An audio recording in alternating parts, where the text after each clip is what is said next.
Good morning friends, welcome back to my YouTube channel Shiksha coaching classes. जैसे कि मैं आज आप सभी को गाइड करने वाला हूं कि वन दरोगा का एग्जाम आ गया है। इसकी ऑफिशियली जो डेट है वो अनाउंस हो गई है। यूके ट्रिपल एससी के बारे में बात कर रहा हूँ जनरली में। उत्तराखंड अधीनस्थ सेवाचयन आयोग। तो देखिए, उत्तराखंड के जितने भी छात्र हैं जो वन दरोगा फॉरेस्टर का एग्जाम है, इसकी ऑफिशियली डेट आ चुकी है। आप सभी देख भी चुके होंगे और देख पा रहे होंगे। आयोग की वेबसाइट पे संवाद में जाकर के उसकी आ चुका है ऑफिशियली डेट। तो ये 16 जुलाई से 26 जुलाई तक 10 दिन में ये एग्जाम कंडक्ट कराया जाएगा। ऑनलाइन इसका माध्यम है।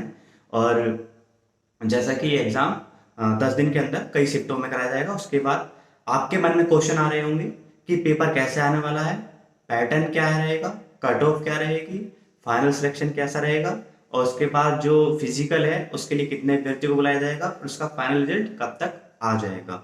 आपके मन में ये सारे क्वेश्चन चल रहे होंगे। तो मैं ए टू जेड आपके सभी क्वेश्चन का आंसर दूंगा। सबसे पहले मैं इसके बारे में बता दूं, ये वैकेंसी बहुत टाइम से लटकी हुई है।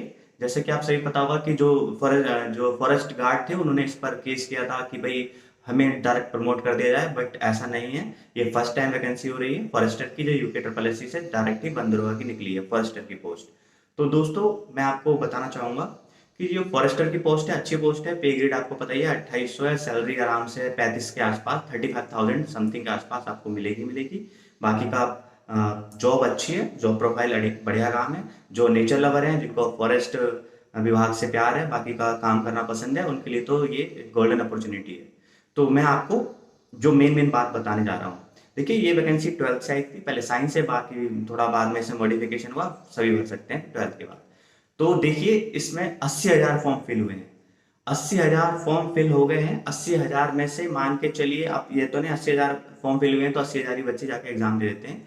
कुछ बच्चों को तो पता नहीं होगा, कुछ का मान लिया कहीं और सिलेक्शन हो जाता है, कुछ का तैयारी नहीं होती है, कुछ पैसे नहीं देने आते हैं। तो मान के चलिए 70,000 तो देंगे ही देंगे एग्जाम।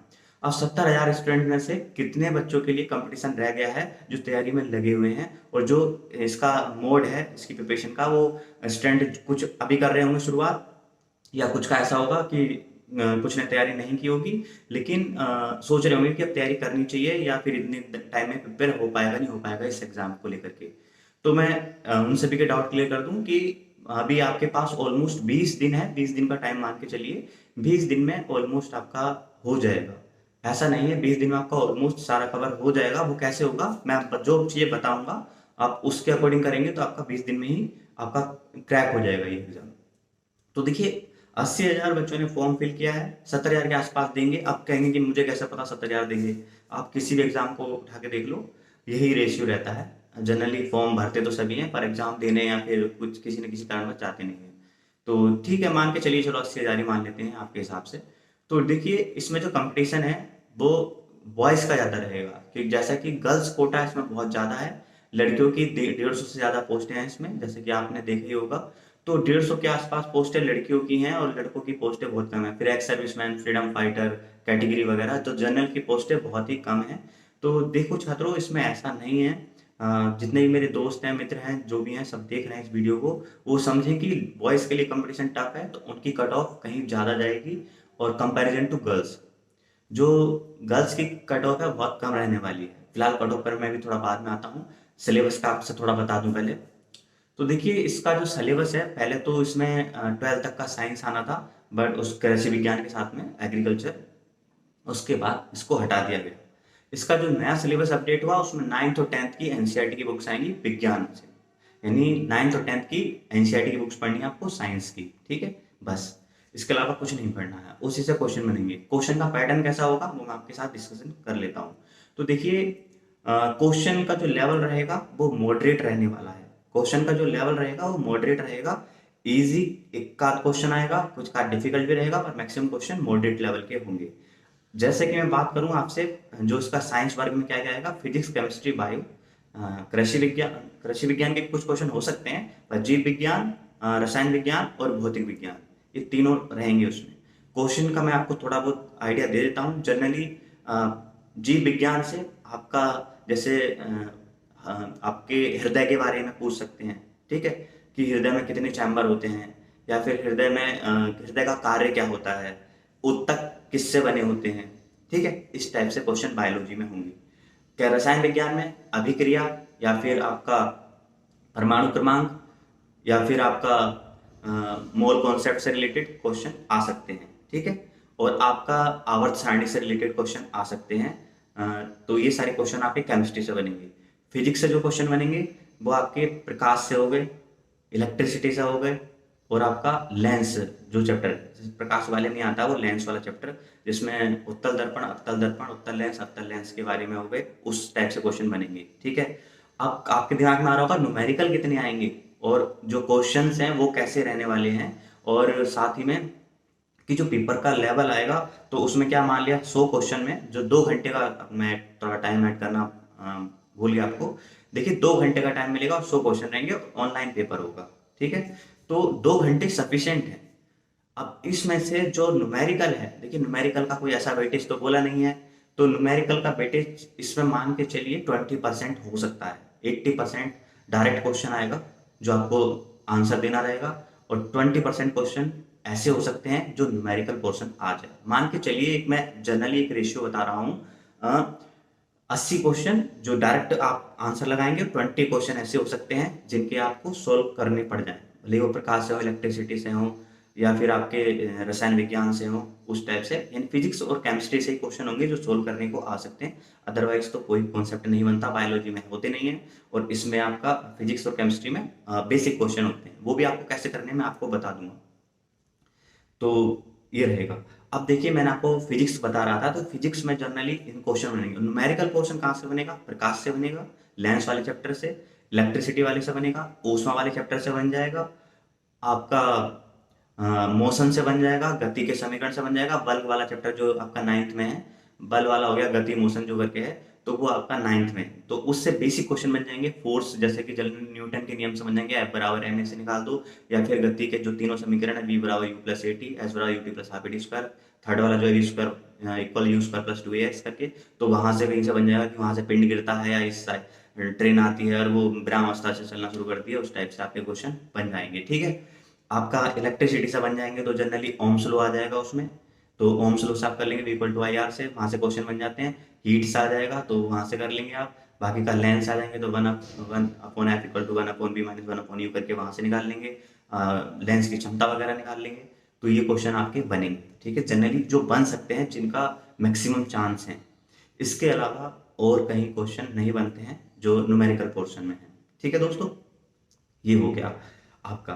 केमिस्ट्री में जनरली इक्वेशन टाइप से आ जाएंगी कि इस रासायनिक अभिक्रिया का नाम बनाओ, या इस उत्पाद से इस उत्पाद को मिलाया जाता है तो क्या निकल करके आता है, उस टाइप से रासायनिक अभिक्रिया आपसे पूछी जा सकती है। मैक्सिमम चांस है इस तरीके से क्वेश्चन पूछे जाने के, ठीक है।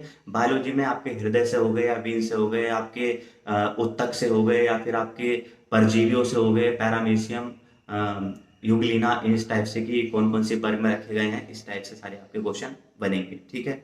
और आपकी जो बॉडी से रिलेटेड क्वेश्चन आ जाएंगे, अंदर के इंटरनली रिप्रोडक्शन से क्वेश्चन आ जाएंगे, मतलब ये इस टाइप से बेसिक क्वेश्चन बनेंगे, पर आपको डीप पढ़ना पड़ेगा। अब पढ़ने की स्ट्रेटेजी मैं आपके साथ शेयर कर लेता हूँ कि किस तरीके से करें। लास्ट में आपको कट ऑफ भी बताऊंगा कि क्या कट ऑफ रहेगी और कैसे, कितने नंबर वाले, और फिर लास्ट में फाइनल सिलेक्शन कब तक आप ले पाएंगे।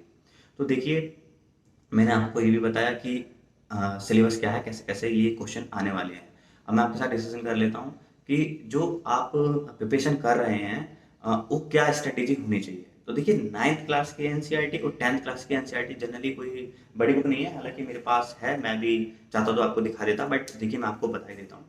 तो देखिए उसमें क्या है, जनरली जो एनसीईआरटी की बुक्स हैं उसको पढ़ने का सबसे बेसिक और आसान तरीका पता है क्या है? आप उसको इस तरीके से ना पढ़ें कि एग्जाम पॉइंट ऑफ व्यू से पढ़ रहे हैं। आप जनरली उसको ऐसे पढ़ें कि जो आप 9th क्लास में जब थे और आप पढ़ रहे थे, अब हो सकता है उस समय बोरिंग लगता हो आपको, पर उसको ऐसे पढ़ें जनरली एक कहानी की तरह। अब कहानी की तरह समझेंगे कि कहानी की तरह पढ़ेंगे तो बहुत टाइम लग जाएगा, टाइम तो बहुत कम है। तो उसके लिए आप ऐसा करें कि आपके साथ वाला आपका कोई सहपाठी हो, या आपके घर में कोई 9th क्लास का हो, या फिर आपका कोचिंग में आप जहाँ पढ़ते हो, या फिर जहाँ भी आप प्रिपरेशन कर रहे हो, तो वहाँ पर किसी के साथ भी आप उस चीज़ को डिस्कशन करें। जनरली कोई भी चैप्टर उठा लें, फिजिक्स, केमिस्ट्री या बायो का, उसके बारे में पहले आप उसको जनरली एक रीडिंग कर लें। उसके बाद उसमें क्वेश्चन आप अगर बिगिनर हैं तो हो सकता है आपको थोड़ी दिक्कत आए, बट आप थोड़ा एक्सपीरियंस हैं, आपने कोचिंग वगैरह ली है, तो आपको दिक्कत नहीं होने वाली है। बिगिनर को ये होगा कि मैं क्या पढ़ूं, इसमें से क्या आएगा और क्या नहीं आएगा। तो देखिए जहाँ पर छोटे छोटे की पॉइंट दिए रहते हैं वहाँ आपको हमको देखने रहते हैं। जनरली सा एक की पॉइंट मैं बताऊं पढ़ने के लिए, तो विज्ञान में जनरली जो क्वेश्चन बनते हैं जैसे कि हृदय का कार्य क्या होता है। हृदय का कार्य क्या होता है? जनरली ब्लड का सर्कुलेशन करना और ऑक्सीजन का परिवहन करना। ठीक है, तो ये कार्य होता है। तो इस तरीके से आपको एक लाइन में लिखा हुआ मिल जाएगा, तो उसको अंडरलाइन कर दिया कि हृदय का कार्य क्या है। ठीक है, ये हो गया। अब हृदय में कितने चैम्बर होते हैं, दाया दाया निलय बाया निलय, इस टाइप से आपका हो गया। ठीक है, तो वो टाइप से आप जितने भी चैम्बर होते हैं, अब ऐसा नहीं कि मैं आपको बता रहा हूँ कि ये इतने होते हैं, जनरली एक तरीका बता रहा हूँ पढ़ने के लिए। हो सकता है कि मैं आपको कोई चीज़ ऐसी बोल दूँ कि वो ना हो, पर मैं आपको बस तरीका बता रहा हूँ, तो उस तरीके से आप उस पर अंडरलाइन कर दें। इस तरीके से ऐसे फिजिक्स में कि भाई डायोप्टर की जो क्षमता है, सॉरी लेंस की जो क्षमता है किस में नापी जाती है, तो डायोप्टर में नापी जाती है। तो उसका फॉर्मूला भी आप जनरली देख लेंगे, फॉर्मूला ये है, और लेंस की जो क्षमता है डायोप्टर में नापी जाती है। तो उस तरीके से आपने अंडरलाइन कर लिया। इस तरीके से केमिस्ट्री में भी कि भाई ऑक्सीजन का परमाणु क्रमांक कितना है, परमाणु भार कितना है, समस्थानिक और संभारित किसे कहते हैं, तो जनरली उसकी डेफिनेशन देख ली कि हाँ ये है। और उसका ऑप्शन भी कई बार दे देते हैं नीचे लिखा हुआ, तो ये समस्थानिक और संभारित, तो जनरली ऊपर वाला समस्थानिक होता है, नीचे वाला संभारित होता है। अगर मैं गलत हूँ तो मुझे करेक्ट कर दीजिएगा। इस टाइप से आपके क्वेश्चन आप उसमें देख लेंगे। तो वो सारी चीज़ें आपको इस तरीके से ये पढ़नी है छोटी छोटी। फिजिक्स का भी, केमिस्ट्री का भी, बायो का भी, तीन ही ये कहानी की तरह पहले पढ़ लो। पर जो जो चीज़ आपको लगे बीच में पॉइंट आउट करने वाली है कि परमाणु क्रमांक इसका इतना है, तो आपने अंडरलाइन कर दिया। ये रासायनिक अभिक्रिया का नाम क्या है, अंडरलाइन कर दिया। और उससे क्या क्या उत्पाद बनते हैं, अंडरलाइन कर दिया। पूरा नहीं अंडरलाइन करना है, जो मेन है वो अंडरलाइन कर दिया। एनसीईआरटी की बुक्स पढ़ने का तरीका बता रहा हूँ आपको। और जनरली फिजिक्स में कि भाई लेंस की क्षमता मैंने बताई अभी, ऐसे ही आपको फोकस दूरी निकालनी है। तो फोकस दूरी के लिए जनरली अवतल दर्पण है, उत्तल दर्पण है, तो उसके लिए 1/f=1/b-1/u लगाना है। तो उसमें जो लगाना है कि भाई कौन सी में लगेगा, अवतल दर्पण में प्लस लगेगा कि माइनस लगेगा, बीच में वो साइन वगैरह आपको ध्यान रखने हैं। तो उसका आपको गहन अध्ययन करना है, तो अंडरलाइन कर लेना है जहां भी आप बना रहे हो। ठीक है, वो चीज़ आपको रखनी है। आप ओम्स लॉ लगा रहे हो, इक्वल टू आई आर, तो वी क्या है, वोल्टेज है, आई क्या है, करंट है, आर क्या है, रेजिस्टेंस है, प्रतिरोध है। तो वो सारी चीज़ें आपको पता होनी चाहिए। दो तीन चीज़ें दी होंगी ऐसे समांतर और श्रेणी क्रम, समांतर क्रम और श्रेणी क्रम आता है, तो उसमें कौन कौन सा कब कैसा लगने वाला है उसका। तो वो समांतर क्रम में क्या फॉर्मूला होता है, श्रेणी क्रम में क्या फॉर्मूला होता है, वो अंडरलाइन किया, उसका एक एग्जाम्पल साथ में देख लिया। न्यूमेरिकल करने का एक तरीका ये है, जो भी आप फॉर्मूला देख रहे हो उसका एक न्यूमेरिकल साथ हाथों हाथ नीचे लगा दिया, जिससे कि आपका वो न्यूमेरिकल भी पक्का हो गया। ठीक है, इस तरीके से आप ऊष्मा में जाएंगे, तो ऊष्मा में देख लिया कि ऊष्मा में जो उसकी यूनिट है, यूनिट क्या है, कि कैलोरी है, कि क्या दे रखी है, कि जूल है, जो भी है, कि उसकी यूनिट देख ली। ठीक है, तो यूनिट आपको ध्यान रखनी है। शक्ति की मात्रक बताओ, वाट होता है, इस तरीके से कि ये सारी चीज़ें आपको पता होनी चाहिए। जो बेसिक बेसिक यूनिट हो गई, सा फॉर्मूला हो गए, और बाकी का उस पर जो बेसिक उसके एग्जाम्पल हो गए वो आपको लिखते चले जाना है। इस तरीके से आप कहानी की तरफ पढ़ो, और उसमें जो आपको इंपॉर्टेंट लगे उसको हाईलाइट करते हुए चलो, जिससे कि आपका रिवीजन करो बाद में, तो आप केवल वही पॉइंट पढ़ पाओ जो आपने अंडरलाइन कर रखे हैं या जिनको हाईलाइट कर रखा है। इस तरीके से आपका पढ़ने की स्ट्रेटेजी होनी चाहिए एनसीईआरटी को। अब एनसीईआरटी पढ़ने के बाद आपको मैं 3 बुक्स ऐसी बताने वाला हूं कि इससे बाहर आपका 100% बाहर पेपर जाएगा ही नहीं। 100% साइंस है, 9th-10th स्टैंडर्ड की बोली गई है, पर मैं आपको 3 बुक्स बताने वाला हूँ। इसके अलावा इसमें से 100% कहीं बाहर नहीं जाएगा, आपको कोई नहीं बताएगा ये। एक देखिए स्पार्क्स की बुक आती है पटना वालों की, साइंस के लिए आती है। स्पार्क्स की आती है साइंस की बुक पटना वालों की, बहुत ही अच्छी बुक है। दूसरी बुक है लूसेंट की, जनरल साइंस की, इससे बाहर कहीं नहीं जाएगा। और तीसरी बुक है किरण की, जो वन लाइनर है। ये 3 बुकें हैं। इन 3 बुक को अगर किसी ने कर लिया है अच्छे से, तो उसका ऑलमोस्ट 100% कवर हो जाता है 9th-10th का। कहीं क्वेश्चन ऐसा कोई भी नहीं बन सकता, इतने डीप से डीप क्वेश्चन है उसके अंदर कि इससे बाहर कहीं नहीं जाएगा। सबसे पहले आपको 9th-10th की एनसीईआरटी की बुक्स कवर करनी है। उसके बाद आपको स्पार्क्स की बुक, लूसेंट की बुक, और आपको किरण की बुक जो वन लाइनर है। फिर से बता देता हूँ, स्पार्क्स की बुक आती है पटना वालों का प्रकाशन है, ये साइंस की बुक आती है। फिर आपका लूसेंट की आती है, जनरल साइंस के नाम से आती है। और थर्ड बुक आपकी किरण की वन लाइनर, वो भी साइंस की आती है। इनसे अच्छी बुक्स आपको नहीं मिलेंगी। बाकी का बताने वाले आपको 36 तरीके की किताबें बता देंगे। बाकी का ये 3 बुकें बेस्ट बुक हैं जो पढ़ने के लिए, आप इससे बाहर कहीं नहीं जाने वाला, आपका एक क्वेश्चन भी बाहर नहीं होगा। अगर कोई कहता है तो ये वीडियो मेरा रहेगा, उस पर कमेंट करके बता देना कि एक भी क्वेश्चन बाहर आ जाए तो इनसे। आप इस चीज़ की देखिए कि 11th-12th पे आप ना जाएँ, 11th-12th की एनसीईआरटी ना खोलें, ज़रूरत नहीं है। जो इतना बताया गया आपको उतना ही देख लें, बस इतना सफिशिएंट रहेगा। ठीक है दोस्तों? अब बात कर लेते हैं इसकी परीक्षा वगैरह की डेट आ गई है, एग्ज़ाम हो जाएगा। इसका रिज़ल्ट 1 महीने, 2 महीने या 3 महीने के अंदर आ जाएगा। मान के चलिए आपका अक्टूबर तक इसका रिज़ल्ट डिक्लेयर हो जाएगा। सितंबर-अक्टूबर तक इसका रिज़ल्ट डिक्लेयर कर देंगे और अगर कोरोना की कंडीशन सही रही, तो ये देखिए आपका मान के चलिए दिसंबर या जनवरी में नवंबर के बाद ही होगा। दिसंबर जनवरी में आपका जो फिजिकल टेस्ट है करा लिया जाएगा और इसमें मेरे ख्याल से 10 गुना बच्चे पास किए जाएंगे। तो 10 गुना बच्चे पास करने के बाद मान के चलिए कि 316 पोस्ट हैं, तो 10 से मल्टीप्लाई कर देते हैं तो 3160 बच्चे इसमें क्वालिफाई करेंगे, जिनकी रेस वगैरह होनी है, जो भी 25 किलोमीटर की रेस है, जो भी टाइम दे रखा है। तो वो तो बहुत ईजी है, वो तो आप क्वालिफाई कर लेंगे। जो अंतिम रूप से आपका चयन होगा वो आपके मार्क्स पर ही होगा, आपके फिजिकल पे बेस्ड नहीं है। फिजिकल ऑलमोस्ट इसमें 99% क्लियर कर लेंगे, बाकी का कोई दिक्कत नहीं आने वाली है। तो इसमें मान के चलिए जो आपका सिलेक्शन है केवल आपके रिटर्न मार्क्स के बेस पर ही होगा। तो आप एक फाइनल स्कोर जो आपको सिक्योर कर दे कि हाँ भाई मेरा सिलेक्शन हो जाएगा। तो मैं आप सभी से क्लियरली बोलना चाहूँगा, इसमें गर्ल्स की पोस्टें बहुत ज़्यादा हैं, बॉयज़ की पोस्टें बहुत कम हैं। तो देखिए बॉयज़ के लिए इसमें मुश्किल रहने वाली है, थोड़ी दिक्कत रहने वाली है। तो जो बॉयज़ का सिलेक्शन होगा उसकी कट ऑफ बहुत ज़्यादा डिफरेंट होगी गर्ल्स की कट ऑफ से। ठीक है? और एक बात बता दूँ, जो एग्ज़ाम हो रहा है इसमें नॉर्मलाइजेशन होगा क्योंकि ये शिफ्टों में एग्ज़ाम होगा। तो अपनी एक्यूरेसी को अच्छे से बनाए रखें। अपनी एक्यूरेसी बहुत अच्छी आपकी होनी चाहिए। एक्यूरेसी का मतलब है कि आपने 80% क्वेश्चन अटेम्प्ट किए और 80 के 80 ठीक थे, तो आपकी एक्यूरेसी बहुत अच्छी है। ठीक है? बट अगर आपने किए 80 क्वेश्चन और आपने उसमें से 20 गलत कर दिए, तो आपकी एक्यूरेसी गलत हो जाएगी। ठीक है? तो आप एक्यूरेसी के साथ क्वेश्चन करें। जनरली 100 क्वेश्चन है तो 100 में से आप जनरली 90-95 तक अटेम्प्ट करेंगे, जो अच्छी पढ़ाई कर रहे हैं, अच्छे से तैयारी कर रहे हैं और ऑलमोस्ट उनके अगर उसने सही है तो उनका सिलेक्शन कोई नहीं रोक पाएगा। तो मैं आपको बता रहा था इसमें गर्ल्स पोस्ट है और कट ऑफ के बारे में। तो देखिए गर्ल्स पोस्ट ज़्यादा है तो उनको तो एक बार को कम मार्क्स ला करके भी उनका सिलेक्शन हो जाएगा, बट इसमें सबसे ज़्यादा दिक्कत पड़ेगी बॉयज़ को। बॉयज़ की कट ऑफ बहुत ज़्यादा हाई रहने वाली है और गर्ल्स की कट ऑफ बहुत नीचे रहेगी। नीचे का मतलब बहुत ज़्यादा डिफरेंस आ जाएगा। तो अब वो कितना डिफरेंस होगा वो मैं आपको बता दूं। बॉयज़ के लिए इसमें जनरली जो एक सेफ स्कोर कार्ड मैं कहूँ, अगर सेफ स्कोर कार्ड 85 प्लस लाने होंगे बॉयज़ के लिए। अब कुछ तो लड़के इस पे कमेंट कर देंगे भाई 85 लाने बहुत इजी नहीं है और ये है वो है। जनरल का अगर कोई स्टूडेंट देख रहा है तो वो 85 प्लस है तो सिक्योर मार्क्स होंगे उसके सिलेक्शन लेने में। और जो ओबीसी हैं वो 80 प्लस के लिए सिक्योर माने जाएंगे। अगर आप किसी लड़के के, अगर वो चाहता है कि पूरी रूप से पूरी तरीके से अगर वो सिक्योर होना चाहता है, तो अगर 85 प्लस का स्कोर करेगा तो वो सिक्योर है, उसकी ज्वाइनिंग सब कुछ हो जाने के पूरे पूरे चांस है। इससे ज़्यादा कट ऑफ के चांस नहीं लग रहे हैं। बाकी का 85 प्लस में जिसके भी मार्क्स आएंगे उसका सिक्योरली सिलेक्शन हो जाना है। गर्ल्स के लिए जो कट ऑफ रहेगी ये रहेगी 65 से 75 के बीच में।